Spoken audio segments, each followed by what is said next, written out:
Assalamualaikum warahmatullahi wabarakatuh. Selamat pagi anak-anakku. Kembali lagi bersama Ibu dalam materi pembelajaran Bahasa Indonesia semester kedua kelas 9. Baik. Ibu berharap kalian di rumah tetap semangat untuk mengikuti kegiatan pembelajaran kali ini walaupun masih dilakukan secara online. Ya, jadi tetap semangat ya. Nah, mari kita awali dulu kegiatan kali ini dengan berdoa agar ilmu yang kita peroleh hari ini bisa bermanfaat dan dapat kalian terima dengan baik. Dan semoga pandemi atau wabah COVID ini segera berakhir supaya kita bisa melaksanakan kegiatan pembelajaran tatap muka kembali seperti sedia kala ya. Tentu kalian juga sudah merindukan untuk tatap muka ya, sama Ibu juga sangat merindukannya. Baik, berdoa dimulai. Bismillahirrahmanirrahim. Terima kasih. Selanjutnya untuk absensi, Ibu minta kalian mengisi link presensi yang sudah Ibu sediakan ya. Jadi tolong diisi dan Ibu minta keaktifan kalian dalam mengikuti proses pembelajaran kali ini, dalam kegiatan kali ini. Baik, untuk pertemuan kali ini Ibu akan membahas tentang diskusi, teks diskusi. Nah, dalam kehidupan sehari-hari tentunya secara tidak langsung ya sebenarnya kita sudah melakukan kegiatan diskusi, entah itu diskusi secara resmi atau secara tidak resmi. Nah, lalu apa tujuan dari diskusi itu sendiri?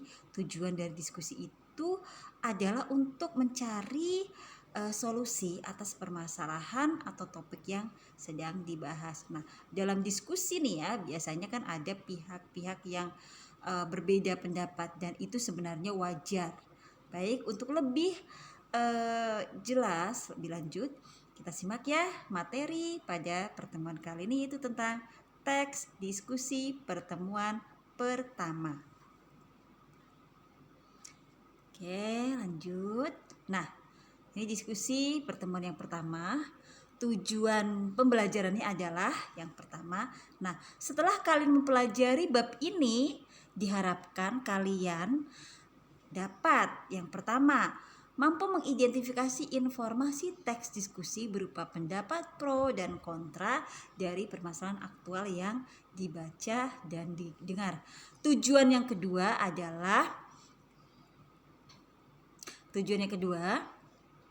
menyimpulkan isi gagasan, pendapat, argumen yang mendukung dan yang kontra, serta solusi atas permasalahan aktual dalam teks diskusi yang didengar dan dibaca. Tadi ya, tujuan pembelajarannya. Nah, sekarang apa sih teks diskusi itu? Walaupun kalian mungkin sudah tahu apa itu teks diskusi, tapi kali ini Ibu akan menjelaskan kembali ya.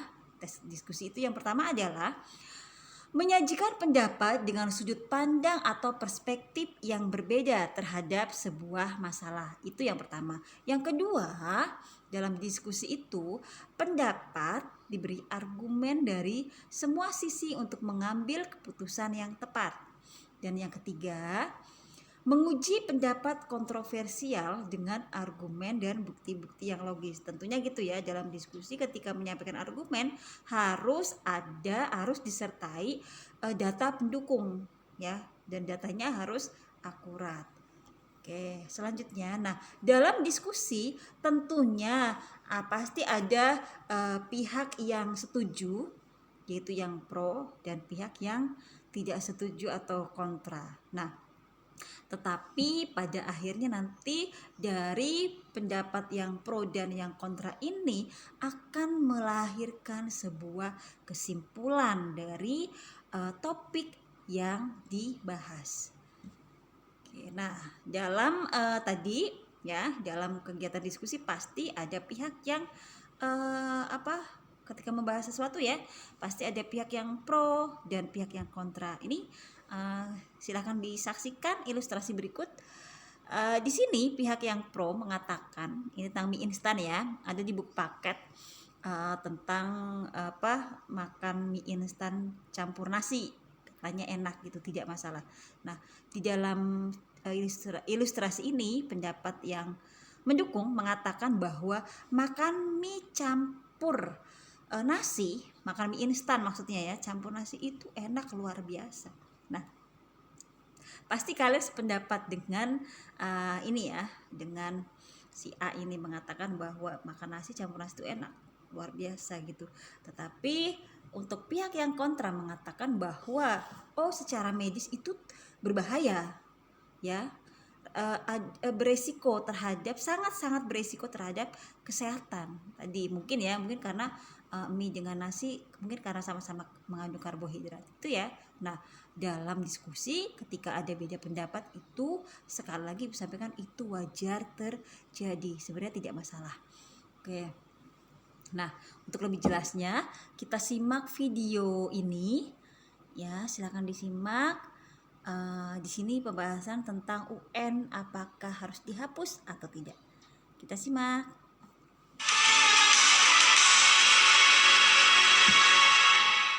Ya, jangan menciptakan generasi muda yang lembek dan semuanya belajar. Itu harus hati-hati. Tidak segampang itu. Harus hati-hati. Tadi gimana Bu ya? Arti ini tinjau di segala perspektif ya. Sebab di mana-mana ujian nasional ada gitu. Untuk menjaga mutu. Nanti kalau tidak begitu, nanti para murid, para siswa itu akan tidak sungguh-sungguh lagi gitu ya. Jadi jangan tergesa-gesa. Jangan tergesa-gesa. Ya. Harus dikaji ulang secara mendalam, melibatkan para pakar pendidikan mengerti betul gitu ya.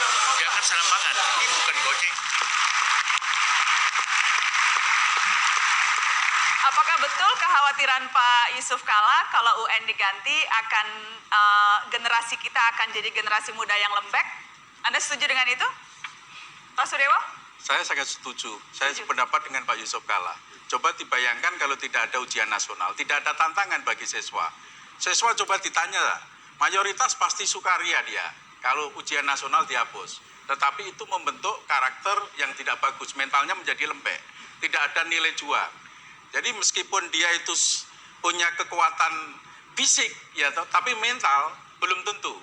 Maka dengan ujian nasional inilah anak-anak tersebut bisa memiliki nilai juang, semangatnya tinggi, etos kerja, etos semangat untuk belajar, kedisiplinan, ada nilai-nilai karakter dengan ujian nasional tersebut. Tapi tadi pada stres tuh Pak, ya. Nilai juang apa stres ini? Anak-anak dengan menghadapi ujian nasional aja sudah menghadapi stres. Coba dibayangkan, Indonesia ini harus menciptakan anak yang memiliki daya saing yang tinggi. Daya saingnya itu tidak hanya di dalam konteks domestik Indonesia. Daya saingnya adalah tingkat global. Jadi dalam proses dia belajar untuk menghadapi ujian nasional itu juga proses membangun mental dia untuk mempunyai semangat saing dengan anak-anak di tingkat internasional. Jadi ini perlu pemerintah juga, meskipun demikian pemerintah itu merespon, mengakomodir kesetresan anak-anak. Bagaimana dijalikan jalan keluar supaya anak ini tetap happy ya, punya semangat untuk belajar, tetapi ujian nasional ini tetap diperlakukan sebagai standar penilaian secara nasional. Oke, silakan ada yang mau menanggapi, Bu Retno? Kalau saya mau menanggapi. Membentuk manusia lembek, kenapa kita kalau disurvei secara global ya, kita ada di urutan 72 dari 76 sistem pendidikan kita ya, setelah diuji. Nomor 72 dari 76 setelah 15 tahun ujian nasional. Saya baca ya itu kemarin. Betul. Standar bisa, artinya ya standar bisa maupun TIMSS kita rendah. Saya melihatnya gini Mbak Naswa, bukan karena faktor ujian nasionalnya itu, ya mental dia di urutan ke-72 dari 78 negara, tetapi isi dari ujian nasional itu yang harus dievaluasi, dilihat kembali. Isinya apa? Isinya ya saya sepakat dengan Mbak Retno, sepakat dengan Menteri. Tidak hanya hafalan tetapi penalaran. Kan bisa saja penalaran tetapi ujian nasional. Jadi ada ukurannya, standar. Bagaimana kita bisa tahu? Bagaimana prestasi sekolah, prestasi anak kalau tidak ada ujian nasional, tidak ada standar penilaiannya. Gitu. Kalau belajar dari pemikiran Ki Hajar Dewantara, belajar itu ya menyenangkan. Belajar itu dia digambarkan oleh Ki Hajar adalah taman. Jadi sesungguhnya belajar itu adalah sesuatu yang senang. Anak-anak punya tidak perlu diiming-imingi nanti kamu dapat hadiah kalau ranking sekian. Dia punya rasa ingin tahu, dia punya itu yang sebenarnya disebut dengan belajar. Jadi Merdeka Belajar Pak Nadiem itu maksudnya adalah bagaimana anak-anak ini sekarang belajar tuh atas maunya, kebutuhannya, dan disitulah cara berpikir dan menalar dikuatkan. Dan sebenarnya ujian nasional itu Mbak Nana itu menguntungkan kelompok kaya sebenarnya. Jadi bagaimana kelompok-kelompok kaya ini bisa membayar bimbel, bisa kemudian kan mereka gizinya cukup, tidak perlu bantu orang tua, mereka hanya berpikir belajar. Untuk sini saya tidak dapat, Mbak Naswa. Ya makanya kemudian ujian nasionalnya tinggi. Nah bagaimana dengan anak-anak yang miskin? Atau mereka kan harus bantu orang tua, tidak bisa bayar bimbel, itu kan ada ketidakadilan. Satu lagi, misalnya SD itu kan 3 mata pelajaran, bahasa, matematika, IPA. Lah kalau anak kita jago IPS tapi tidak bisa IPA, apakah kita mau bilang anak ini bodoh? Anak ini kan tidak gitu. Dan Jadi akhirnya artinya dicap bodoh kalau nilai ujiannya tidak bagus. Oke. Mbak Nana, Baik, bagaimana Pak Huda? Mbak Nana, isu soal mengganti UN ini sudah lama. Sebenarnya sudah hampir 10 tahun terakhir. Nah, kami di Komisi 10 apresiasi betul dengan Mas Nadiem karena Mas Nadiem mengambil keputusan yang baik menurut saya. Setelah terlunta-lunta 10 tahun lalu diambil dan lalu diputuskan untuk diganti. Di mata saya ini tidak relevan lagi. UN ini tidak relevan bagi melahirkan generasi yang kreatif, yang cerdas, yang inovatif. Karena tadi itu UN masih sekali lagi metodenya memaksa anak-anak untuk menghafal. Nggak relevan lagi. Tadi yang dibilang oleh Pak Yusuf Kalla, yang dibutuhkan ke depan adalah generasi yang kreatif dan inovatif dan cerdas.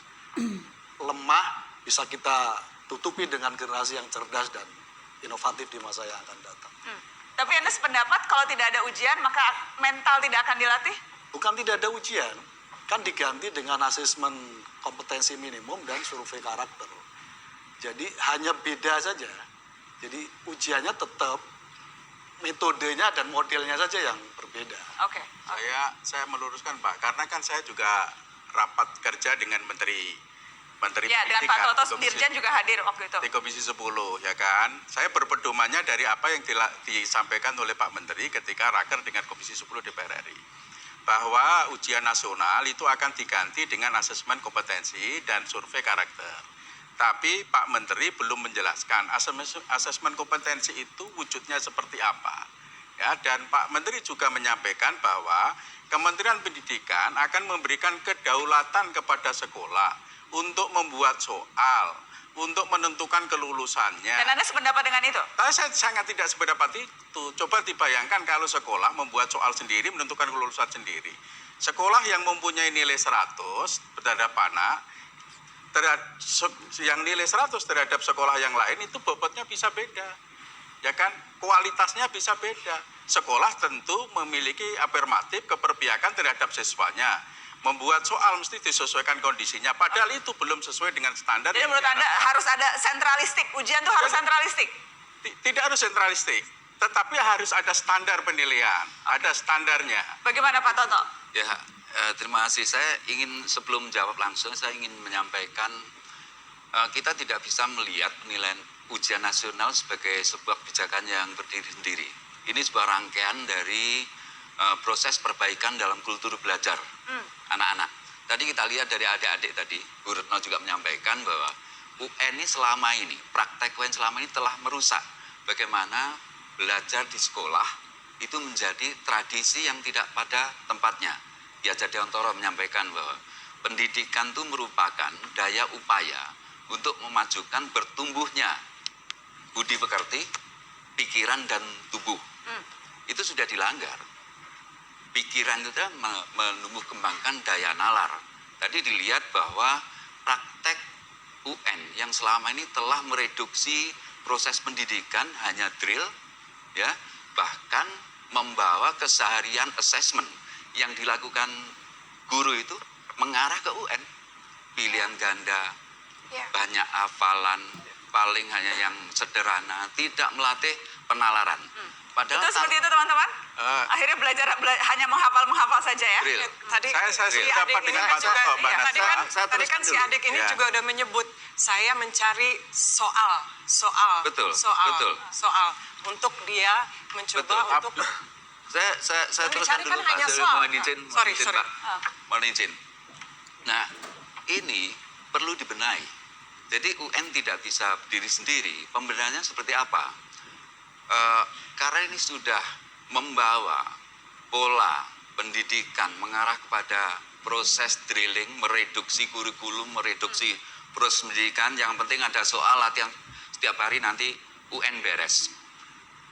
Alat ukurnya sebenarnya nggak apa-apa ini. Sebagai alat ukur masal nggak apa-apa. Kemudian disalahgunakan sebagai sebuah tradisi penyelenggaraan pendidikan di tiap sekolah. Mbak Nasa, Salah. bisa saya komentari ini. Ini dulu Saya Pak, potong. ini saya mohon maaf. Jadi rangkaian kebijakan yang lainnya adalah ada Merdeka Belajar. Pertama, perhatikan siklus belajar atau learning cycle. Pertama, guru harus merencanakan Oke. kurikulumnya dengan baik, melaksanakan, do, kemudian cek, assessment. Assessment itu berlayer. Ada assessment keseharian yang dilakukan oleh guru, mengamati itu assessment. Kemudian ulangan harian, quiz harian dengan variasi tidak hanya tes, Oke. sampai ke tingkat nasional. Jadi ini artinya perubahan secara menyeluruh. UN Perubahan hanya secara salah menyeluruh. satu dari Salah rencana satu. perubahan. Betul. Tetapi perubahan berarti yang harus berubah juga termasuk gurunya, kompetensinya juga harus Iya. ditingkatkan. Ada banyak hal. Rentetannya Betul. jadi panjang. Sudah siapkah dengan itu? Sebenarnya saya sudah sependapat dengan Pak Toto. Pak Oke. Toto tadi mengatakan bahwa ada multi choice, ada apa itu namanya literasi. Ini harus sebagai ukuran. Saya cocok, berarti kalau ini sebagai ukuran, ujian nasional itu tidak dihapus. Cuman isinya yang dirubah dari hafalan menjadi Strategi penalaran. dan metode, ya. Itu. Tapi kalau akan merubah dari hafalan menjadi penalaran lantas ujian nasional itu ditiadakan, ini yang salah. Karena tidak ada standar penilaian. Bagaimana sekolah itu akan mencapai satu prestasi yang diharapkan oleh satu negara. Negara itu membuat suatu soal, bentuk penalarannya itu mesti mempertimbangkan bagaimana anak-anak ini nanti lulus memiliki daya saing secara global. Gitu. Tapi kalau itu Tapi nanti sekarang diberikan standarnya berbeda-beda kan Pak, setiap sekolah. Satu kota saja standarnya beda-beda sekolahnya. situasi kondisi berbeda-beda, tapi pasti harus dikasih standar dalam rangka memacu sekolah tersebut naik kepada standar tersebut. Gimana Mas Nino? Ini sebenarnya salah satu problem utamanya adalah karena UN mencampur adukkan beberapa fungsi Ya, dari parameter. assessment. Itu ya. Yang pertama, UN ini mau menilai siswanya. Individu siswa dinilai pencapaian penguasaan kurikulumnya selama 3 tahun. Yang kedua, di sisi lain UN juga mau dipakai sebagai pemetaan kualitas pendidikan nasional. Nah, ini secara secara metodologi pengukuran pendidikan keliru, karena kedua fungsi ini perlu instrumen yang berbeda. Oke. Gampangannya beginilah, siswa itu belajar selama 3 tahun, itu ada puluhan ratusan konsep yang dia pelajari untuk satu mata pelajaran itu ya. UN hanya bisa mencakup berapa soal Pak Toto? 40 soal Ya, 40 pilihan soal ganda per mata gitu pelajaran. ya. Ya. Dalam 2 jam. Tidak mungkin 90 mengukur penguasaan siswa terhadap kurikulum yang dipelajari selama 3 tahun dalam 2 jam. Kalau untuk pemetaan nasional bisa dilakukan. Tapi kalau untuk mengukur Tapi kompetensi kalau untuk siswa, mengukur siswa di level siswa tidak mungkin dilakukan. jadi dengan cara UN ini itu. maunya apa? Mengukur standar atau mau mengukur siswa? Maunya Saya apa? Atau Setelah mengukur pariwara sekolah. kita bahas, atau mengukur sekolah lain lagi. Ya. Setelah pariwara Perlu 2 hal yang tetap di berbeda. Mataraja. Tetap di Mataraja. Baik ya, tadi pembahasan tentang ujian nasional. Nah, dari video tadi, tentunya kalian sudah bisa melihat ya, ada pihak yang sependapat, ada yang pro, ada juga pihak yang kontra. Nah, pihak yang pro tadi berarti sependapat dengan pernyataan Bapak Yusuf Kalla bahwa jika UN dihapus akan menjadikan generasi muda itu menjadi lembek. Nah, sudah Ibu rangkum di sini tadi ya beberapa pendapat dari para narasumber. Jadi ada pihak yang pro dan yang kontra. Untuk pihak yang pro atau yang sependapat dengan pernyataan Bapak Yusuf Kala tadi ya, bahwa jika UN dihapus tadi akan menciptakan generasi muda yang lembek. Kemudian yang kedua, harus dikaji kembali secara mendalam. Jika dihapus, siswa tidak akan sungguh-sungguh dalam belajar. Kemudian yang ketiga, jika UN dihapus, masih yang pro ya, tidak akan ada tantangan bagi siswa, tidak ada nilai juang. Juang itu ya maksudnya, itu salah ketik. Nilai juang dan daya saing. Kemudian yang keempat, jika UN dihapus tidak akan ada standar penilaian. Dan memang tadi beberapa narasumber berpendapat supaya strateginya itu yang harus diubah. Nah, untuk pihak yang kontra, pendapatnya adalah yang pertama, UN hanya menguntungkan kelompok-kelompok yang kaya. Ya, kemudian yang kedua, metode UN masih memaksa anak-anak untuk menghafal sehingga tidak relevan jika nanti generasi muda akan lembek jika UN dihapus, gitu ya. Dan yang ketiga, UN hanya membuat siswa stres, tuh ya pihak yang kontra ya. Jadi mereka berharap UN dihapus gitu. Dan ada lagi pernyataan 15 tahun ujian nasional dilaksanakan tetapi mental siswa tetap lembek kok gitu ya. Setelah disurvei ada negara kita ada di urutan ke-72 dari 76. Itu ya. Ini adalah beberapa pendapat yang pro dan yang kontra. Dari tayangan video tadi memang tidak ada kesimpulan karena itu tadi belum selesai ya, belum berakhir. Nah, selanjutnya adalah mengidentifikasi informasi teks diskusi seperti di awal tadi yang sudah Ibu sampaikan, bahwa tujuan pembelajaran kali ini adalah salah satunya mengidentifikasi informasi teks diskusi, yaitu dengan yang pertama menentukan kalimat utama atau ide pokok setiap paragraf. Kemudian yang kedua menentukan informasi dalam teks diskusi tersebut. Nah, yang pertama, bagaimana sih cara menentukan kalimat utama atau ide pokok setiap paragraf? Masih ingat pembelajaran sebelumnya? Ya, di pembelajaran sebelumnya sudah Ibu jelaskan langkah-langkah dalam menentukan kalimat utama, ya. Nah, ada 3 cara untuk menentukan kalimat utama atau ide pokok dalam paragraf. Yang pertama, ya, yaitu deduktif. Deduktif ini adalah kalimat utamanya terletak di awal paragraf. Ya, itu namanya deduktif. Nah, silakan diperhatikan contoh paragraf berikut, ya. Di paragraf tersebut, di kalimat yang pertama itu berwarna merah, itu menunjukkan bahwa kalimat tersebut merupakan kalimat utamanya, ya. Itu adalah kalimat utamanya. Nah, lalu bagaimana sih? Apa sih ciri-ciri dari teks deduktif? Ya, ciri-ciri dari teks deduktif yang pertama adalah kalimat utamanya atau ide pokoknya ada di awal paragraf. Tadi di awal ya. Kemudian yang kedua, polanya umum, khusus, khusus, khusus. Jadi didahului dengan pernyataan umum dulu, kemudian diikuti pernyataan khusus yang lebih khusus ya, sampai ke bawah khusus semua. Kemudian kalimat utama diperinci dengan kalimat penjelas. Tadi ya. Jadi diawali dengan kalimat utama, kemudian diikuti dengan beberapa kalimat penjelas. Ingat, dalam setiap paragraf hanya memiliki 1 kalimat utama. Kemudian yang kedua, paragraf induktif. Kalau ini kebalikannya. Kalau induktif, kalimat utamanya terletak di akhir paragraf. Perhatikan contohnya.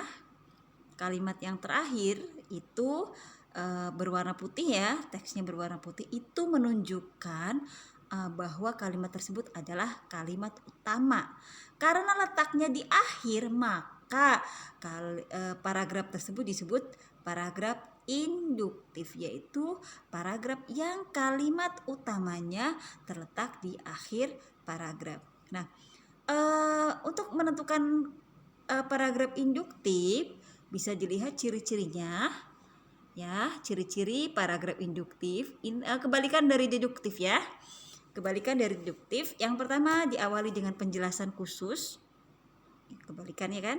Kemudian digeneralisasikan atau disimpulkan berdasarkan penjelasan khusus di akhir paragraf.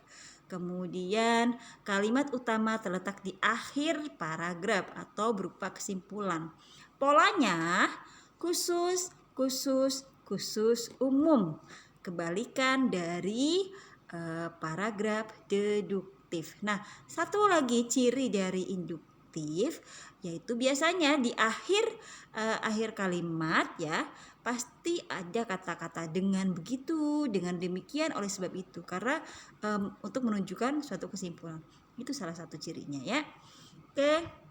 Yang ketiga adalah paragraf campuran. Nah, paragraf campuran ini adalah gabungan dari paragraf deduktif dan induktif, yaitu paragraf yang kalimat utamanya terletak di awal dan di akhir paragraf. Bisa dilihat di contoh di teks itu, kalimat pertama dan terakhir sama-sama berwarna biru, itu menunjukkan bahwa kalimat tersebut adalah kalimat utama ya. Karena ada di awal dan di akhir disebut dengan paragraf campuran. Tetapi kalau di paragraf campuran, kalimat yang terakhir ini sebenarnya mengulang kembali, mempertegas kembali pernyataan pada kalimat yang pertama. Ya, lebih kepada kesimpulan. Oke, ini adalah ciri-ciri paragraf campuran. Yang pertama, paragraf campuran memiliki 2 kalimat utama. Tapi sebenarnya intinya sama ya. Walaupun ada 2 tapi intinya itu sama. Kalimat utama terletak di awal tadi, kemudian yang kedua terletak di akhir tetapi fungsinya sebagai kesimpulan.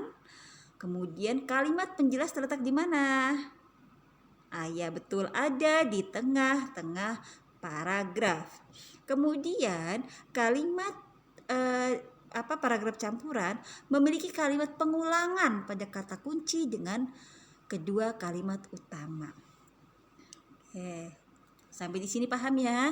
Jelas? Nah, lalu bagaimana sih cara menentukan informasi atau teks diskusi? Tadi bagaimana caranya, Bu? Tadi kan kata Ibu tujuan pembelajaran tadi supaya kita bisa menentukan informasi atau isi teks diskusi. Nah, langkah yang pertama ya, tentukan dulu ide pokok atau inti kalimat tiap-tiap paragraf. Tadi sudah Ibu beri contoh ya. Cari dulu kalimat utamanya. Apakah letaknya di awal, kemudian ataukah di akhir, atau di awal dan di akhir gitu. Cari dulu tiap-tiap paragraf. Kemudian yang kedua, setelah ketemu nih, kalau sudah ketemu kalimat utama dari masing-masing paragraf, dirangkai. Disatukan beberapa kalimat utama tiap-tiap paragraf tersebut. Biasanya ketika disatukan menjadi satu paragraf ya. Kemudian setelah disatukan, buat kesimpulan sebagai informasi atau teks secara keseluruhan. Itu dia ya, cara menentukan isi informasinya seperti itu, langkah-langkahnya. Oke, paham ya sampai di situ? Supaya lebih jelas, ini ada contoh ya. Ibu buatkan contoh.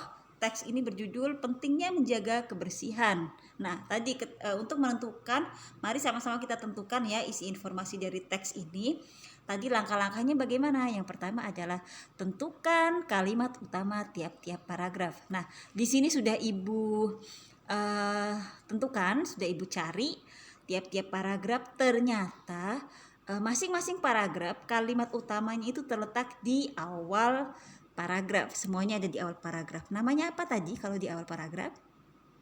Betul, namanya adalah paragraf deduktif karena kalimat utamanya terletak di awal paragraf. Oke, langkah yang pertama kan sudah ya. Langkah pertama sudah, yaitu menentukan kalimat utama tiap-tiap paragraf. Langkah yang kedua, dirangkaikan ya. Tadi sudah Ibu sampaikan, disatukan beberapa kalimat utama tiap-tiap paragraf tadi menjadi seperti ini. Ini yang warnanya putih ya. Ide nomor 2. Yang warnanya putih sudah menjadi satu paragraf. Setelah itu buat kesimpulan. Nah, kesimpulan itulah yang akan menjadi isi informasi teks secara keseluruhan. Menjadi seperti ini. Sampah yang oleh sebagian orang dianggap memberikan dampak buruk ternyata dapat diolah kembali menjadi sesuatu yang bermanfaat. Sampai di sini paham ya? Tentang menentukan isi informasi dari teks diskusi. Baik, untuk yang belum paham nanti boleh ditanyakan melalui Wapri WA pribadi ke Ibu. Silahkan kalian tanyakan, nanti akan Ibu jawab pertanyaan kalian. Baik, untuk pertemuan kali ini hanya sampai di sini ya, karena pertemuan pertama tadi hanya mengidentifikasi isi informasi dari teks diskusi. Untuk pertemuan selanjutnya adalah tadi tujuan pembelajaran yang kedua, yaitu menyimpulkan isi informasi pada teks diskusi dengan mencari pernyataan-pernyataan yang pro dan yang kontra. Jadi kedua pernyataan yang pro kontra tersebut disatukan kemudian disimpulkan. Baik, abaikan dulu yang ini ya. Nah, tugas mandiri untuk kalian yaitu bacalah teks diskusi pada buku paket halaman 181 sampai 182. Kemudian kalian tentukan identifikasi isi informasi pada teks tersebut. Ingat, langkah-langkahnya adalah yang seperti Ibu sampaikan tadi. Baik, kalau tidak ada pertanyaan, silahkan dikerjakan tugasnya. Kemudian kalian unggah di Google Classroom mata pelajaran Bahasa Indonesia kelas 9. Kalau tidak ada pertanyaan, Ibu akhiri, Ibu cukupkan sampai di sini pertemuan kita kali ini. Semoga ilmu yang Ibu sampaikan hari ini dapat bermanfaat untuk kalian. Tetap semangat belajar, tetap jaga kesehatan, tetap menjaga protokol kesehatan COVID-19. Ibu akhiri dengan doa kafaratul majelis. Subhanakallahumma wa bihamdika asyhadu alla ilaha illa anta astaghfiruka wa atubu ilaik. Ibu akhiri, wassalamualaikum warahmatullahi wabarakatuh.